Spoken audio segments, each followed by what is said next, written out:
Hello friends, welcome to ஆனஸ் cookery. So இன்னைக்கு நம்ம என்ன பார்க்க போறோம் அப்படின்னா லஞ்ச் பாக்ஸ் ரெசிபி தான் நம்ம பார்க்க போறோம். ஸோ இந்த குவாரண்டைன்லாம் ஓரளவுக்கு கொஞ்சம் செட்டில் ஆகி ஆஃபீஸ்லாம் ஸ்டார்ட் பண்ணிட்டாங்க. ஸோ குவிக்காக நம்ம எப்படி ஒரு லஞ்ச் பாக்ஸ் வந்து நம்ம கட்டி கொடுக்கலாம், ஹஸ்பண்டுக்கு ஆகட்டும் இல்லை நம்மளே கட்டிட்டு போகிறதாகட்டும், குவிக்காக எப்படி பண்ணலாம் அப்படிங்கிறத தான் பார்க்க போகிறோம். ஸோ இன்னைக்கு நம்ம வந்து ஆனியன் ரைஸும் பொட்டேட்டோ ஃப்ரையும் பண்ண போகிறோம். வாங்க எப்படி பண்ணுறதுன்னு பார்க்கலாம். ஓகே, நான் 2 கடாய் வச்சிருக்கேன். ஒன்று வந்து ஆனியன் ரைஸ்க்கு வதக்கிக்கிறதுக்கும், இன்னொன்று வந்து பொட்டேட்டோ ஃப்ரைக்கும். ஃபர்ஸ்ட் ஆனியன் ரைஸுக்கு கடாய் சூடாயிடுச்சு. ஸோ நீங்கள் நல்லெண்ணெய் ஊற்றிக்கலாம், அப்படி இல்லைன்னா குக்கிங் ஆயில் ஊற்றிக்கலாம். நான் இன்னைக்கு குக்கிங் ஆயில் ஆட் பண்ணிக்கிறேன், ஒரு 3லேருந்து 4 டேபிள் ஸ்பூனு. ஸோ இது சூடு வரட்டும். ஸோ இந்த பேனை வந்து ஹீட் ஆயிடுச்சு. ஸோ பொட்டேட்டோ ஃப்ரைக்கும் அதே மாதிரி ஒரு 3லேருந்து 4 டேபிள் ஸ்பூனு எண்ணெய் விட்டுக்கலாம். இப்போ நம்ம தாளிப்பு போட்டுடலாம். ஸோ இதுக்கு 1 ஸ்பூன் கடுகு, இதுக்கு 1 ஸ்பூன் கடுகு, அதே மாதிரி இதுக்கு 1 ஸ்பூன். இதுக்கு வந்து கொஞ்சம் கூட உளுத்தம்பருப்பு தேவைப்படும் வெங்காயம் சாத்துக்கு, ஏன்னா கடிக்கும் போது நல்லா இருக்கும்.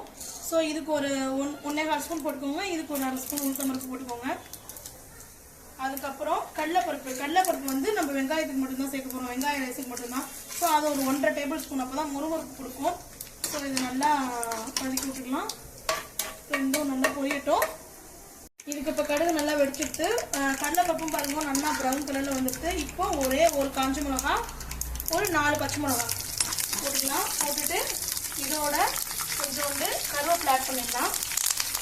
இது நல்லா வதக்கிட்டு இப்போ இன்னைக்கு நான் வந்து சின்ன வெங்காயம் ஆட் பண்ணியிருக்கேன். சின்ன வெங்காயம் தான் வந்து ஆனியன் ரைஸுக்கு வந்து டேஸ்ட் நல்லா கொடுக்கும். ஸோ மோஸ்ட்லி நீங்கள் சின்ன வெங்காயமே ஆட் பண்ணிக்கோங்க. பெரிய வெங்காயத்தையும் நம்ம குட்டி குட்டியாக சாப் பண்ணி ஆட் பண்ணலாம். பட் வந்து உடம்புக்கு சின்ன வெங்காயம் ரொம்ப நல்லது. அட் த சேம் டைம் டேஸ்ட்டும் வந்து சின்ன வெங்காயம் தான் கொடுக்கும். ஸோ இது வதங்கட்டும். இதே இது சைடில் பார்த்தீங்கன்னா நமக்கு வந்து பொட்டேட்டோ ஃப்ரைக்குமே வந்து கடுகு நல்லா பொரிஞ்சிச்சு. ஓகே, இப்போ கடுகு வெடிச்சிட்டு கருவேப்பிலை போட்டுக்கலாம். அதோட ஒரு 1/2 டேபிள் ஸ்பூன் வந்து பெருங்காயத்தூள் போட்டு நல்லா இந்த மாதிரி வதக்கி விட்டுக்கோங்க. இப்போ நான் பொட்டேட்டோவை வந்து இந்த மாதிரி ரொம்ப மெல்லிஸாக கட் பண்ணி வச்சுருக்கேன். ஸோ இதை ஆட் பண்ணிடலாம். உங்களுக்கு எந்த ஷேப் வேணுமோ அந்த ஷேப் நீங்கள் கட் பண்ணிடலாம். ஸோ பொட்டேட்டோ ஆட் பண்ணிடலாம். ஓகே, இப்போது ஆனியன் ரைஸுக்கு வந்து கொஞ்சம் மஞ்சள் ஆட் பண்ணிடலாம். இது வந்து கண்டிப்பாக ஆப்ஷனல் தான். ஸோ என் ஹஸ்பண்டுக்கு கலர்ஃபுல்லாக இருந்தால் பிடிக்குங்கிறதுக்காண்டி தான் ஆட் பண்ணுறேன். ஆனால் ஒயிட்டாக இருந்தாலும் சூப்பராக இருக்கும் பார்க்கறதுக்கு. வேணும்னா ஆட் பண்ணிக்கோங்க, இல்லைன்னா வேண்டாம். அதே மாதிரி பொட்டேட்டோ ஃப்ரைக்கு கொஞ்சமாக ஒரு 1/4 டேபிள் ஸ்பூன் வந்து மஞ்சள் ஆட் பண்ணிக்கலாம். இப்போ பொட்டேட்டோ ஃப்ரைக்கு இப்போவே வந்து நம்ம காரப்பொடி ஒரு 1/4 டேபிள் ஸ்பூன் ஆட் பண்ணிக்கலாம் போதும். ஏன்னா குழம்பு சாப்பிடுவோம் எங்கள் காலத்தில். உங்களுக்கு காரம் வேணும்னா ஜாஸ்தி போட்டுக்கோங்க. கொஞ்சமாக போட்டுட்டு அதே மாதிரி கொரியாண்டர் பவுடர் ஒரு 1/4 டேபிள் ஸ்பூன் ஆட் பண்ணிக்கோங்க. ஆட் பண்ணதுக்கப்புறம் இதுக்கு தேவையான சால்ட்டு, ஸோ அதுவும் ஒரு 1/2 டேபிள் ஸ்பூன் ஆட் பண்ணிக்கோங்க. தென் நம்ம சின்ன வெங்காயம் போட்டிருக்கோம் இல்லையா, இதுக்கு தேவையான சால்ட்டும் ஒரு 1/2 டேபிள் ஸ்பூன் போட்டு ரெண்டுத்தையும் நல்லா வதக்கி விட்டுருங்க. ஸோ இதையும் நல்லா வதக்கிக்கோங்க. இது வந்து ரொம்பவும் நீங்கள் குட்டி குட்டியாக நறுக்க வேண்டாம், இந்த மாதிரியே நீங்கள் நறுக்கிக்கலாம். அப்போ தான் வாயில் கடிப்படும் போது ரொம்ப நல்லாயிருக்கும். ஸோ இதையும் வதக்கிக்கலாம். அதே மாதிரி பொட்டேட்டோ ஃப்ரையையும் நம்ம நல்லா வதக்கி விட்டுடலாம். நீங்கள் வந்து இப்போது புளிப்பு தேவை கிடையாது வெங்காய சாதத்துக்கு. உங்களுக்கு புளிப்பு வேணும் அப்படின்னா நீங்கள் வந்து 2 தக்காளியை கூட குட்டியாக நறுக்கி போட்டுக்கலாம். நான் வந்து இன்றைக்கி வந்து லெமன் ஜூஸ் கொஞ்சம் ஒரு 1/4 டேபிள் ஸ்பூன் போட போகிறேன். ஸோ நான் போட்டுட்டு உங்களுக்கு காட்டுறேன். இதையும் நல்லா இப்போ வதக்கி விட்டுணும். ஓகே, இப்போ வெங்காயம் வெந்துடுச்சு. ரொம்ப ஓவர் குக் ஆக வேண்டாம், இதுவே போதும். ஸோ இப்போ நான் கொஞ்சம் 1/4 டேபிள் ஸ்பூன் லெமன் ஜூஸ் ஊற்றிருக்கேன். இது வந்து ஆப்ஷனல் தான். உங்களுக்கு புளிப்பு வேண்டாம் அப்படின்னு நினச்சிங்கன்னா நீங்கள் இதோட அடுப்பு ஆஃப் பண்ணிடலாம். இதுக்கு ஆல்டர்னேட்டிவாக நீங்கள் ஒரே ஒரு இல்லை 2 தக்காளி உங்களுக்கு ஏற்ற மாதிரி நீங்கள் தக்காளியை கூட ஆட் பண்ணிக்கலாம். ஸோ இப்போ எல்லாம் வதங்கிடுச்சு, இதை ஆஃப் பண்ணிடலாம். ஓகே, பாருங்கள் நம்மளோட பொட்டேட்டோ ஃப்ரை எவ்வளோ அழகாக வந்துருச்சு அப்படின்னு. இங்கே எதுவுமே கீழே வந்து அடியெல்லாம் பிடிக்கல. ஸோ எண்ணெய் மட்டும் கொஞ்சம் கூட ஊற்றினீங்கன்னா தான் நம்மளுக்கு அந்த வந்து கிறிஸ்பி இது கிடைக்கும்.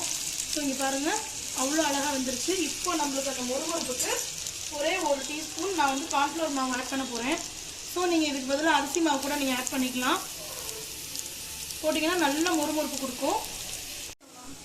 ஓகே, இப்போ நம்ம கார்ன்ஃப்ளவர் ஆட் பண்ணி இங்கே பாருங்கள் நம்ம எவ்வளோ ஆயில் இருந்தது, அந்த ஆயிலெலாம் எதுவுமே இல்லாமல் நல்லா நமக்கு மொறுன்னு கிடச்சிருச்சு பொட்டேட்டோ. இப்போ நம்ம ஆஃப் பண்ணிடலாம். லஞ்ச் பாக்ஸ் பேக் பண்ணிடலாம். ஓகே, இப்போ நம்ம ரைஸ் நம்ம தனியாக வடிச்சு வச்சுருந்தேன். நான் இந்த மாதிரி உதிராக வடிச்சுக்கோங்க. இதில் இப்போ ரைஸை வந்து நமக்கு தேவையான அளவு ஆட் பண்ணிவிட்டு மிக்ஸ் பண்ண வேண்டியதான். மிக்ஸ் பண்ணிவிட்டு நான் காட்டுறேன் உங்களுக்கு. ஓகே, இந்த மாதிரி நல்லா மிக்ஸ் பண்ணிக்கோங்க. எனக்கு சால்ட் மட்டும் கொஞ்சம் பத்தல, நான் இன்னொரு ஒரு 1/4 டேபிள் ஸ்பூன் சால்ட் ஆட் பண்ணியிருந்தேன். ஸோ இதை நல்லா மிக்ஸ் பண்ணி விட்டா நம்மளோட வெங்காய சாதம் ரெடி. இது மேலே கொஞ்சமாக கொத்தமல்லி. இப்போ நம்ம லஞ்ச் பாக்ஸ் பேக் பண்ணிடலாம். ஓகே, நம்ம லஞ்ச் பாக்ஸ் பேக் பண்ணிடலாம். ஆனியன் ரைஸு, அப்போது பொட்டேட்டோ ஃப்ரை, நம்மளோட பொட்டேட்டோ ஃப்ரை. ஸோ இந்த லாக்டவுனில் பார்த்தீங்கன்னா வெளியில் சாப்பிட்றது ரொம்ப ரிஸ்க்கு. ஸோ ஒர்க்கிங் உமன் ஆகட்டும், இல்லை அவங்க ஹஸ்பண்டுக்கு வந்து லன்ச் ப்ரிப்பேர் பண்ணுறவங்களா இருக்கட்டும், கண்டிப்பாக ஈஸியாக அதை பண்ணிடலாம். ஓகே, இதை நம்ம பேக் பண்ணிடலாம். ஸோ இந்த வீடியோ உங்களுக்கு பிடிச்சிருந்துச்சுன்னா லைக் பண்ணுங்க, ஷேர் பண்ணுங்க, கமெண்ட் பண்ணுங்க, கீழே இருக்க பெல் பட்டனை கிளிக் பண்ணுங்க. அதுக்கு முன்னாடி சப்ஸ்கிரைப் பண்ணுங்க. தேங்க்யூ. நம்மளோட லஞ்ச் பாக்ஸ் ரெடி.